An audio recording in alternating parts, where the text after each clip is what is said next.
Lo que nosotros estamos tocando, ¿qué significa un colapso de la represa de Hidroituango? ¿Cuáles son las repercusiones inmediatas? ¿Cuál es la impactación? ¿Y cómo la costa caribe colombiana quedaría reflejada bajo un escenario de este tipo? Es claro que en el estribo derecho, que ellos le llaman, o la parte derecha donde está emplazada la casa de máquinas, los túneles de captación, los túneles de derivación, la casa de los transformadores o los túneles superiores donde obviamente transitan los vehículos, es una zona que en el primer diagnóstico que nosotros hicimos en junio del año pasado dimos a entender de que esa situación se debía básicamente a deslizamientos que estaban enmarcados dentro de lo que era la corteza de meteorización. ¿Qué significa ese concepto? Ese concepto da a entender la parte blanda, la parte obviamente tocada por lo que son los agentes externos como lluvia, agua, sol, raíces que inciden dentro del macizo rocoso y que lo debilitan.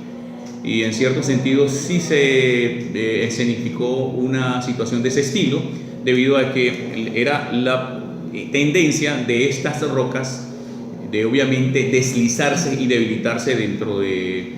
esta expresión inherente en el macizo, lo que era la corteza o lo que es todavía la corteza de meteorización. Pero ahora ha cambiado, ahora resulta y pasa que desde hace 15 días se percató de que también el encadernamiento que está sucediendo ya involucra no solamente la parte naturalmente débil que entra en contacto con la atmósfera, con los agentes externos, sino que también la parte intrínseca, es decir, ya hay visos de debilitamiento del macizo rocoso inalterado. Esto quiere decir de que ya se está marcando una tendencia acerca de la debilidad del estribo derecho según las evaluaciones que hemos hecho. Ahora, con base en esta óptica, con base en lo que se refleja, hay que discutir lo que es un escenario de colapsamiento del estribo derecho. Si esto llegase a suceder y si este estribo colapsa o esta parte se viene abajo, obviamente afectará el vertedero, afectará la presa, se empezarán a manifestarse pérdidas de agua por intermedio de la presa por encima de el vertedero, en este caso ya obviamente roto en su totalidad, y obviamente el agua empezaría a sobrepasar la represa. Esto fue discutido por varios geólogos, por varios ingenieros que hemos estado involucrados en esto y intercambiamos esta temática, y obviamente se llega a la conclusión de que ese desenvolvimiento puede llegar a un pico de agua de alrededor de unos 250 a 260 mil metros cúbicos por segundo. Estamos hablando de alrededor de unos 2.300, 2.400 millones de metros cúbicos. Eso sigue creciendo en lo que es la capacidad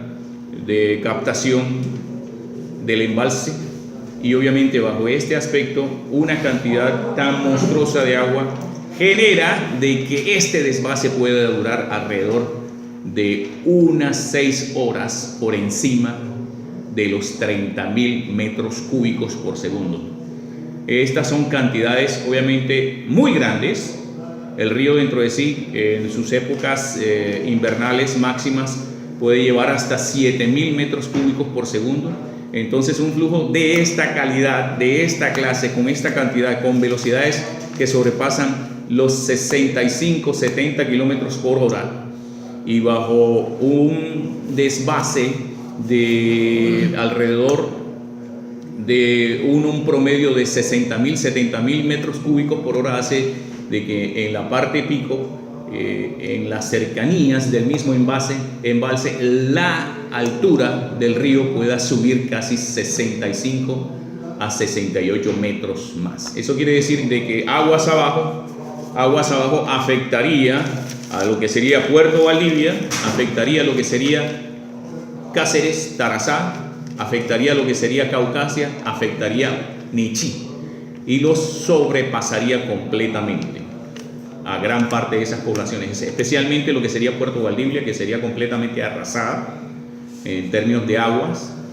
y otros flujos y también pues todas las poblaciones cercanas. Y el problema no es ese, el problema es que después de que esto suceda empieza a discurrir lo que es el flujo de lodos revueltos con agua. Estos lodos revueltos con agua son más peligrosos porque tienen un desplazamiento potencial mucho más fuerte, es decir, la velocidad de arrastre también está cercana a los 35 kilómetros por hora, pero mientras que el agua tiene una densidad de 1 o de 0.98 toneladas por metro cúbico, esto puede alcanzar hasta un 40 o un 50% más, es decir, 1.5 toneladas por metro cúbico, que sería una densidad que arrasaría no solamente las ciudades cercanas, las poblaciones cercanas, sino que estos aludes o estos lodos barrerían poblaciones enteras, llevándose por delante casas, edificios, vías y dejando esta situación igual a lo que sucedió en Armero hace aproximadamente unos 32 años atrás. Lo que yo quiero refrendar es que ya cuando llegue a la costa atlántica, especialmente empezando que es la puerta de entrada de esta depresión momposina en lo que refiere a los departamentos de la costa atlántica, como es San Jacinto del Cauca, Montecristo, Guaranda, que es Sucre, Majagual, que es Sucre, Pinillos, la lámina de agua crecería alrededor de unos 4 o 5 metros, también arrasaría estas poblaciones y se verían impactadas también por los lahares o flujos de lodos. Esto proseguiría porque obviamente durante 8 horas el flujo vendría a recomponerse y a llegar a los 7.000 o a los 6.500 metros cúbicos por segundo y seguiría fluyendo por espacio de 36 horas más con esa cantidad de flujo. Eso quiere decir de que toda la depresión momposina en cuanto a agua sería invadida por un alud grandísimo y entonces las poblaciones de Pinillos, Magangué, Córdoba, Plato, Tenerife verían una subida abrupta de casi 2,50 metros dentro de los niveles del río, algo que nunca se ha visto en estas poblaciones y que nunca se ha medido. Posteriormente, este alud de la agua se iría acrecentándose y conformaría lo que sería el flujo normal dentro del cauce del río Magdalena, que en esas poblaciones puede llevar hasta 16.000, 17.000 metros cúbicos por segundo sin ningún problema. Con ese flujo de agua eso puede subir a casi 20.000, 22.000 metros cúbicos por segundo, atacando lo que sería Calamar, obviamente volteando hacia la izquierda, buscando el canal del dique y impactaría lo que sería Santa Lucía. Esto es lo que yo quiero refrendar, porque bajo un escenario de 22.000 metros cúbicos por segundo, obviamente de nuevo barrería el dique de contención en el sur del departamento del Atlántico, lo atacaría, lo infiltraría tal y cual como sucedió en el 2010 y de nuevo obtendríamos un escenario catastrófico en el sur del Atlántico con una inundación de estas magnitudes que todavía no tienen referencia. Ahora, esto sería aún peor porque con un escenario donde nosotros tendríamos un río manando agua, es decir, con un flujo por más de 27 horas, casi 30 horas, mayor a 20.000 metros cúbicos por segundo, obviamente el arrasamiento en el sur del Atlántico y en el norte de Bolívar sería total. El canal del dique sería invadido en su totalidad, desplazaría ambas protecciones a las orillas, tanto izquierdas como derecha,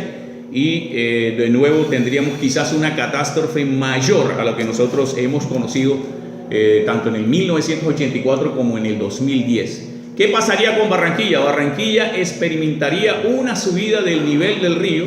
a los máximos de casi 1,50 metros, 1,60 metros. Eso significaría que nosotros podríamos tener inundaciones en las Flores, podríamos obtener inundaciones incluso en los muelles portuarios, podríamos experimentar unas subidas drásticas del nivel de los caños en esa misma magnitud, es decir, en 1,50 metros o 1,60 metros. Y obviamente un escenario de este estilo no es para nada deseable, a sabiendas de que el impacto y la repercusión en la costa atlántica es extremadamente seria. Creo que esto no se ha evaluado, apenas estamos dando unos acercamientos iniciales, pero sí amerita de que nos pongamos a estudiar en detalle las repercusiones y los impactos que tendría realmente un alud de agua y tierra desde Hidroituango hasta la desembocadura de Bocas de Ceniza. Tenemos una llamada, ¿cierto? Sí, por favor, siga, lo estamos escuchando.